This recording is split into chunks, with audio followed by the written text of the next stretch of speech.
आना आ गया है, उनको पता नहीं दीन है क्या।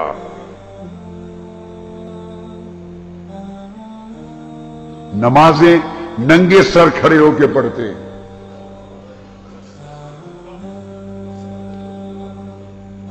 नंगे सर होके पढ़ेंगे, अकड़ के खड़े होंगे, टांगे ऐसी ऐसी खोल देंगे।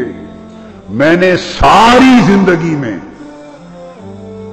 ये बात टीवी पर जाएगी, करोड़ों लोग सुनेंगे, सबको कह रहा हूं, मैंने सारी जिंदगी में बुखारी पढ़ी, मुस्लिम पढ़ी, अबू दाऊद पढ़ी, तिरमिज़ी पढ़ी, नसाई पढ़ी, इब्ने माजा पढ़ी, मुस्नद शाफ़ी पढ़ी, मुअत्ता इमाम मालिक पढ़ी, मुअत्ता इमाम मोहम्मद पढ़ी, मुसन्नफ अब्दुल रज़्ज़ाक़ को पढ़ा, इब्ने अबी शैबा को पढ़ा।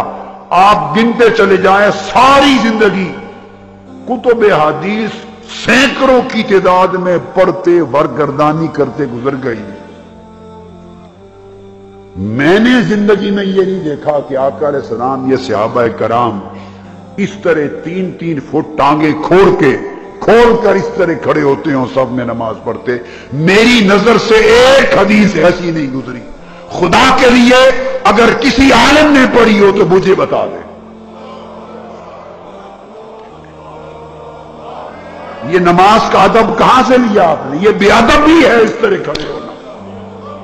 3-3 फुट टांगे चौड़ी कर देते ऐसे, और लोगों को मारते हैं टांग, तुम भी इतनी चौड़ी करो ऐसे।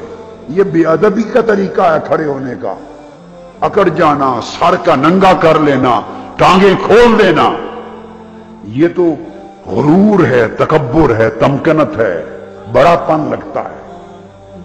कहते हैं कि ये शैतान गुजरता है, शैतान का रास्ता बंद करते हैं। नादान लोगों, ये नसीहत कर रहा हूं, तनकीद मैं नहीं किया करता, मैं कभी किसी पे तनकीद नहीं करता, मैं तो नसीहत करता हूं। मेरी समझ में ये बात नहीं आई, आपने अपनी टांगे 3-3 फुट खोल दी, सारों ने खोल दी, शैतान का रास्ता रोकने के लिए कि दरमियान से कहीं ना गुजर जाए, और आपकी टांगों के अंदर से बिछा गुजरता फिरे। आपने इतनी चौड़ी कर दी, आपके नीचे से गुजरता फिरे, पूरा मेहराब बना दिया आपने, एक 4-4 फुट टांगे खोलकर। तो आपस के दरमियान के रास्ते बंद कर रहे हैं। उसने सिर्फ आप दोनों के पांव के दरमियान से ही गुजरना था। वो पांव से पांव मिला के रास्ते बंद कर रहे हैं शैतान के। अपनी टांगे मेहराब की तरह खोल के उसको खुला दरवाजा दे रहे हैं। यहां से सवार आता जाता फिरे, छलांगे लगाता फिरे। ये क्या बात? ये अदब नमाज का मैंने जिंदगी में नहीं पढ़ा। एक हदीस मुझे कोई बुखारी शरीफ में दिखा दे, और ये बात तो ऐसा करने वाले बुखारी का नाम लेते हैं, सही बुखारी में दिखा दे। क्या साहबा इस तरह टांगे खोल कर फाड़ कर खड़े होते थे? माज़अल्लाह, एक हदीस मैंने नहीं देखी। सही मुस्लिम में दिखा दे, अबू दाऊद में दिखा दे, किताब सलात पढ़ी है। प्रॉब्लम यह है कि ये जो बेचारे दूसरे हमारे उलमा, उनका राबता कट गया हदीस की किताबों से, इसलिए वो चुप रहते हैं, ऐसे डरे डरे छिपे रहते हैं, शायद समझते हैं शायद होंगी, झिझक में चुप रहते हैं। तो मेरा इतना मैं झिझक नहीं करता। कुल किताबें किताब सलात से भरी पड़ी हैं, कहीं दिखा दे क्या सहाबा इस तरह खड़े होते थे? ये अदब कहां से आ गया? अल्लाह की बारगाह में खड़े होने की बेअदबी है। फिर ऊपर उठाई हुई है सारी, आधी टांगे गोडे के करीब तक वो नंगी हैं, अच्छी बड़ी मोटी मोटी पिंडलियां हैं, सर नंगे हैं, टांगे खोली हुई हैं। मैं तो कभी दिल दहल जाता, अल्लाह की हुजूर पेश होने का ये अदब है? हाय हाय। और जो अदब के साथ पेश होते थे वो तीले की तरह लगते थे।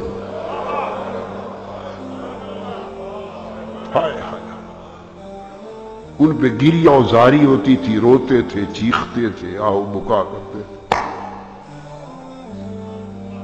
अभी इस तरह आप किसी डीसी के दफ्तर नहीं जाते, इस तरह करके देखें, जाएं नंगा सर लेके इस तरह टांगे खोल के 3 फुट डीसी के सामने खड़े हो जाएं, وزیر اعلیٰ کے سامنے، کمشنر کے سامنے، ایس پی کے سامنے کھڑے ہو جائیں، وہیں مرمت وہ ایس پی گوارا نہیں کرے گا، گورنر صدر گوارا نہیں کرے گا، جا کے دیکھیں ذرا اس طرح اس کے سامنے کھڑے ہوں، وہ کہے گا تمہیں کھڑے ہونے کی تمیز نہیں، اور یہ کرتے بھی نہیں، کوئی بھی نہیں کرے گا ایسے۔ وہاں جائیں گے آداب کے ساتھ جائیں گے، اور وہ شہنشاہ جو کل شہنشاہوں کا شہنشاہ، کل بادشاہوں کا بادشاہ، جس کے ساری کائنات کے بادشاہ جس کے فقیر اور منگتے ہیں، وہ رب، اس کی بارگاہ میں جاتے ہیں تو سارے ادب بھول جاتے ہیں، اکڑ کے جاتے ہیں۔ میری بات سے کوئی ناراض نہ ہوا کرے، اللہ گواہ ہے، میں کسی کی نہ دل شکنی کرتا ہوں، نہ طعن و تنقید کرتا ہوں، میں تو دل کا دکھ سناتا ہوں، اصلاح کرتا ہوں، نصیحت کرتا ہوں، نصیحت کرتا ہوں۔ فرمایا کہ بلند کرنے والی